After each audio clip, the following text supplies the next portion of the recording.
Previously on Fishing from a Log Cabin. The girls had gone off shopping in Bournemouth, which left me to my own devices. A log cabin with a 300-year-old lake and other pools right next to me. Okay, so it was January, but I still managed to convert some very twitchy bites into some useful carp using my old Avon rod and a loaded Waggler float. Great sport too. Now I was in a day two. The girls were hitting the shops in Christchurch for some winter shopping, and I would try a bit of cold water fly fishing for trout at the day ticket fishery called Rockbourne. Well, it was just 10 minutes up the road. What do you expect me to do?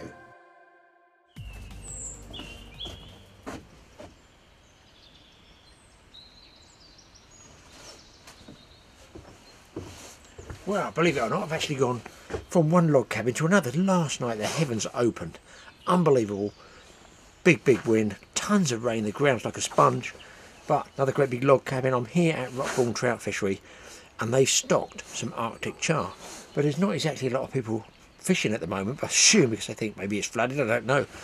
Possibly I'm on a loser today, but I'm going to give it a go because they've got rainbows, browns, sandies, they've got all sorts of trout here. And lots of small lakes as well. So here I am. Did well on the carp yesterday. I don't know about today though. Got no bait. It's fly only, isn't it? Can I do it? Can I do it? Gonna give it a go for sure.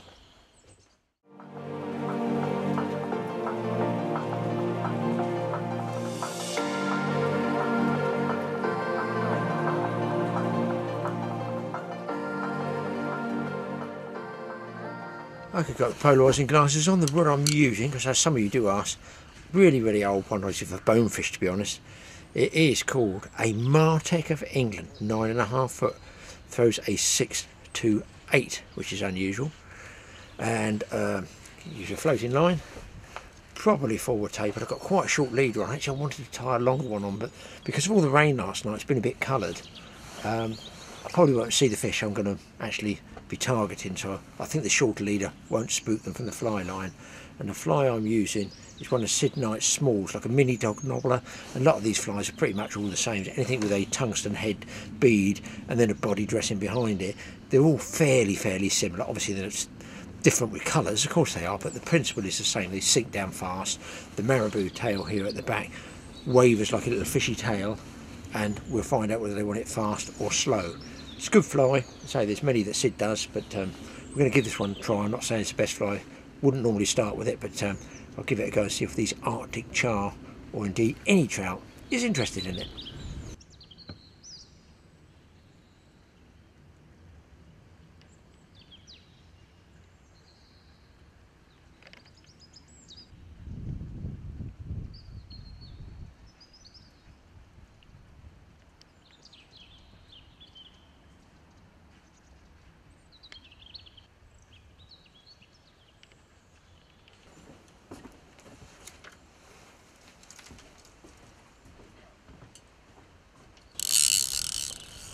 Guys, I've got to tell you, third carp I'm hooked up.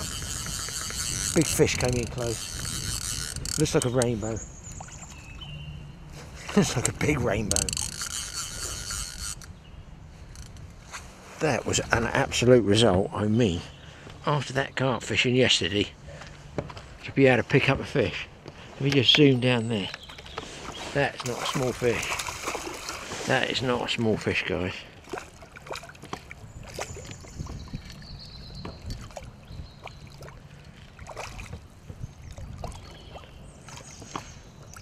Lovely looker.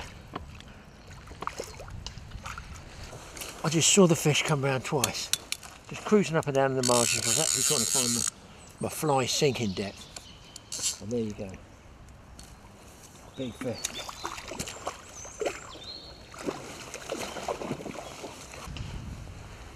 That is what I'm talking about.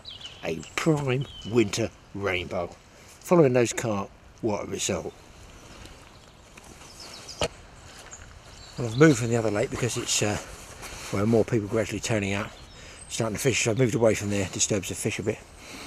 Starting to rain. They give a lot of rain this afternoon. God, we had enough last night in that log cabin.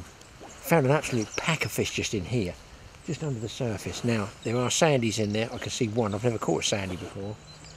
I think there's Dameron Blue in there as well, so I'm going to cover it from the left hand side, from sort of that bay over there, casting across. Fingers crossed we get to see one. The ground is unbelievably squishy here. I'm just trying to get the angle of light there. Yeah, definitely blues, sandies. Oh my god, there's a pack of trout there, a pack. Now this is where, if I can just put this camera down there, get it levelled up for you. Listen boys, I've got polarising glasses. You're going to see these without polarising glasses if I zoom in. Let's come down a bit more. There they are. Left hand one's a blue, just gone out of the picture. I think there's a couple of sandies, must be rainbows. Now, I'm going to put a fly in there. It could spook them, or it could get a tape because you're in competitive nature.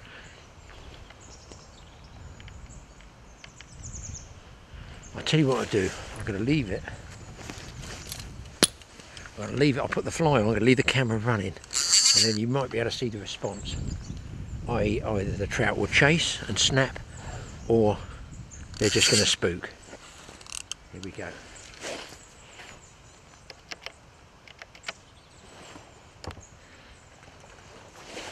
That there is going to be my target area. Just bear with me.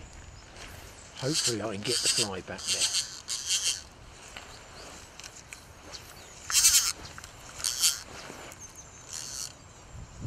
Oh, that's what you call spooked.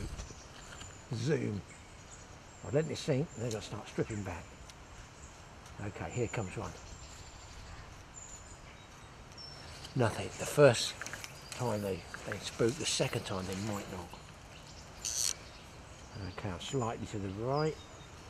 There comes one. Looks like a sandy. Looks like a sandy.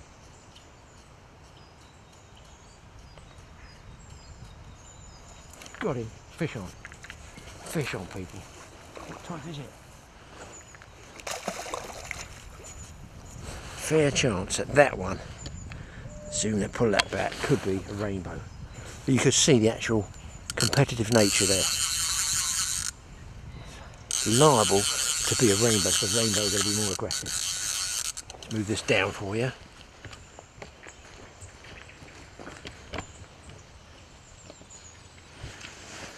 Boys, I tell you what, I hope it doesn't rain.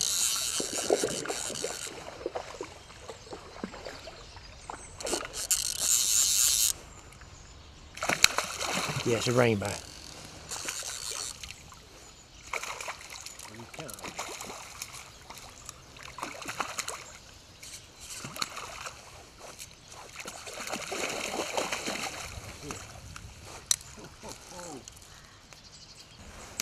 Well, I guess that's probably put paid to this area for a bit, but you never know. Sometimes all that thrashing around actually does get the other trout excited. I'm going to have one more cast in there before I move on.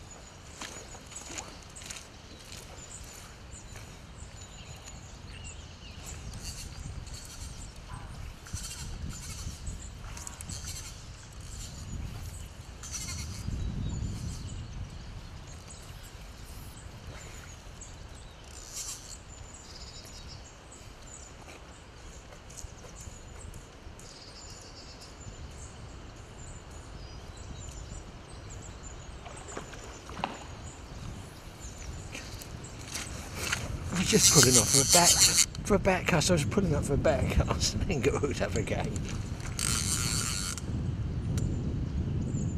Got me weeding. Got me something. He's out.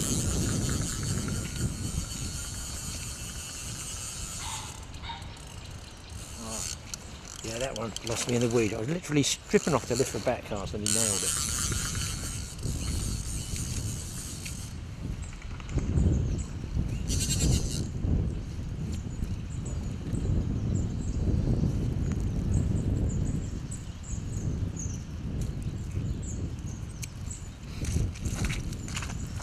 In one side of the weed bed and out the other, guys.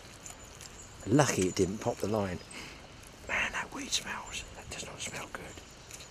You wouldn't want this in a salad sandwich.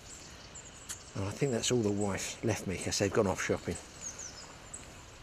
This time, gone into Christchurch. Hopefully half the shops are shut, fingers crossed. Still got the fly.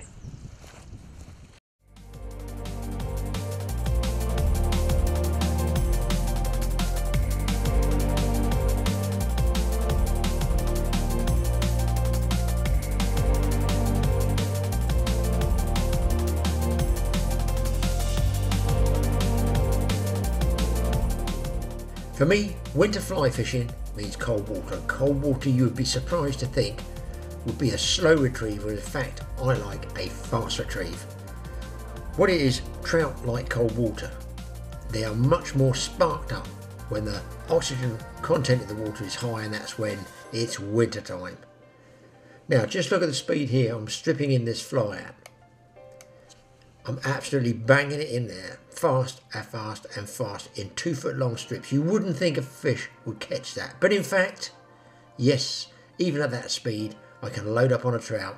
The trout has no trouble catching it. It's a speed which most fly fishing anglers don't use, especially in the winter. They think they've got to use very, very, very slow, creepy, crawly things. No, speed it up and get those trout on the rod. Well guys, I just let that camera run in there to 3 casts with fast strips, and you saw the 3rd fast strip got me that banging, slamming take. Just got to break it up, break that retrieve up. Looks like a Dameron blue, this one. I've taken the ratchet off the reel. There's more anglers here. Now we can have those ratchets get quite annoying. Yeah, it's a small one.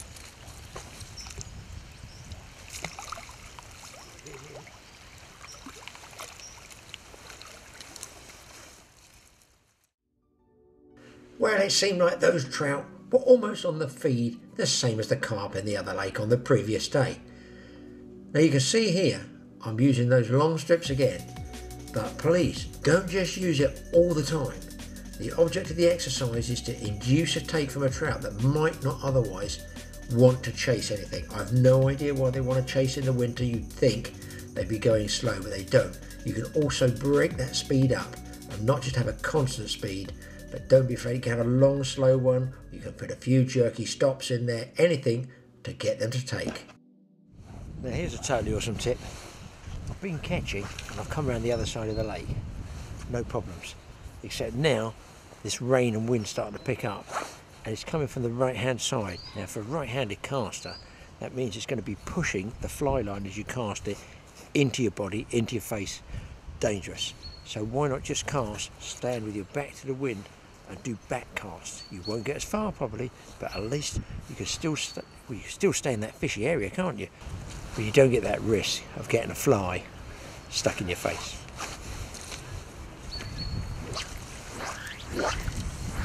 I always watch the back cast.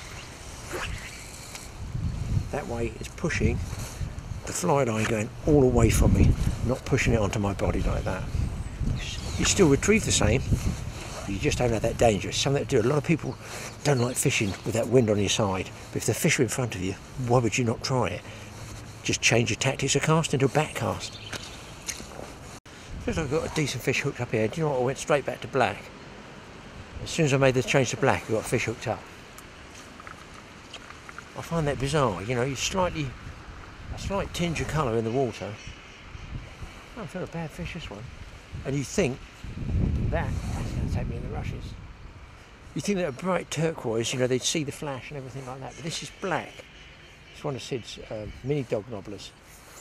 Wow, this fish is smoking out big time.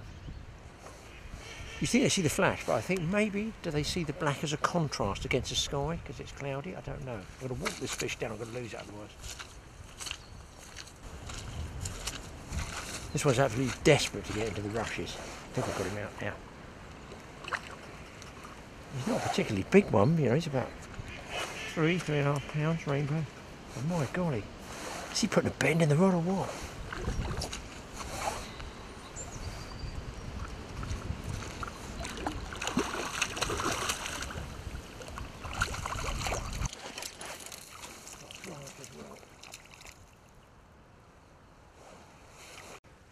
Look at that one. A prime rockborn rainbow. And if you're fishing with a floating line and you're doing that fast stripping, you can generally tell when a fish is coming after it. A trout chases it, he pushes water, what we call pushes water, he makes a little bow wave behind the fly. So keep the speed up, but don't forget to do that odd pause. Once you get used to seeing the fish, that bow wave, you'll know that you're getting the right speed.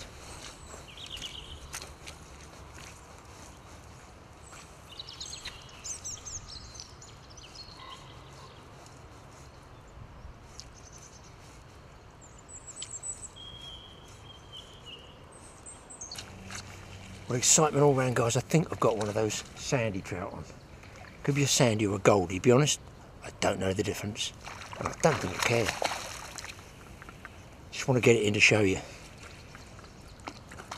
It's definitely very, very light colour. See if I can get that down there for you. Look at that tree root there. And the luck is with me today, guys, because the fish is still on. Yeah, either an albino rainbow or a sandy. See, a totally different colour. Still a form of rainbow, but I feel it's either a goldie or a sandy. Somebody out there will be able to tell me. Pleased with that one, but there is an Arctic char. I've seen it up here in the corner here. Just going to have a walk along and see if I can't use that tree there as a screen and get response from it.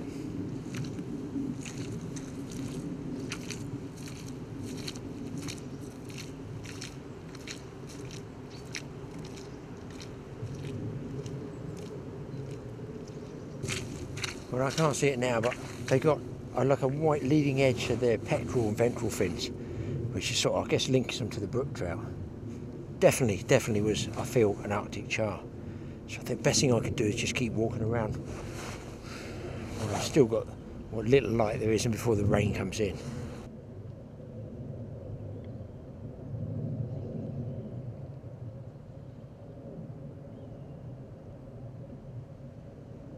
Well, the rain's finally come. Wind's picked up, cloud levels dropping, heard some thunder, so I think that's knocked it on the head. Had a really good time on the trout. And of course I've got that, whatever it is, an albino, a goldie, a sandy, whatever, it's different. But no Arctic char. I've seen one. I don't think I'm going to spot anything now because it's 1:30. The cloud level is very, very low. In with the polarising glasses, it's hard to see the fish. And if I fish on, it's rainbows. That's what I'm going to get, is rainbows. I need to be able to target the fish individually if I'm going to get one of those char. But nice to be out. I don't know how the girls are getting on with their shopping. If it's as good as my fishing, probably means my credit card's going to melt or something.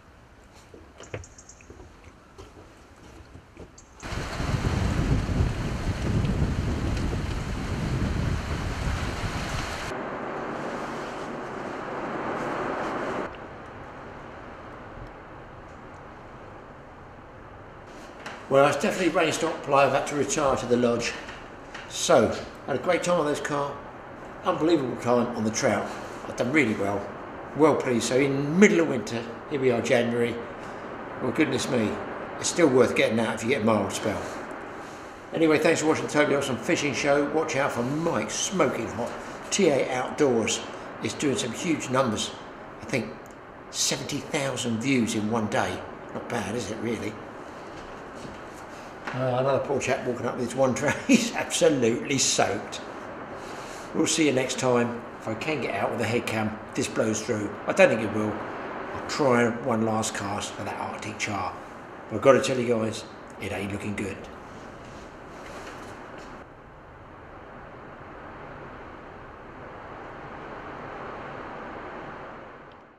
But wait a minute, people, do not turn off your computers or phones yet, because this is the following morning. That's right, checkout time is 10 AM. Graham's down there, yes, at 8 AM. He can't waste a single second while the girls are packing up the cabin. There's only one thing for a grown man to do, and that's get down to that swim and see if the fish are still there. Luckily for me, they still are. on floating crust on the top with the waggler float, that I'm still using the waggler float, and catching the fish by casting a little bit farther out. They didn't seem to want to come in close. They were, well, sort of more happy taking that crust further out in the lake. So I normally would free line, but this time I was just using the float with it as well. And there we go, another nice common. Goodness me, good fishing there. Fairly consistent, I have to say, isn't it, really, at the end of the day? I mean, it's not frozen, it's not raining. I had the rain and the storm when I was trout fishing, but not wasting a single second. That extra hour or two of fishing, well worth doing.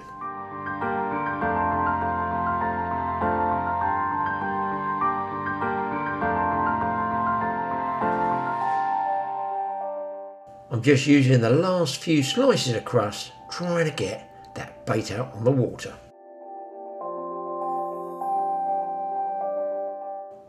So get that waggler float out as far as I could. I was actually fishing with floating crust with the float, letting the float settle, and if they even tweaked that piece of crust and I couldn't see them at that distance take the crust, then I watched for the float to move.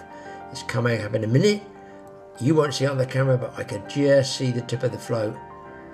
I've got a few drifted crusts out there. It's getting ready to take it. Bam! I'm on to another carp. I mean, this is good fishing, and you can't say it's not good fishing. It's good fishing, and especially given it's the fact it's the middle of the English winter. I mean, I'm lucky that it's not frozen. Let's be fair. January 2018 this was. Could have been frozen, could have been concrete, could have had the float bouncing off the ice. As it was, I was lucky. It was a mild spell. Good fishing on the first day, some fabulous trout fishing on the second day, and back in the morning I'm due to check out. Yes, even more carp coming. I tell you what, I should let those girls go shopping again, shouldn't I? Leave me to my own devices anytime.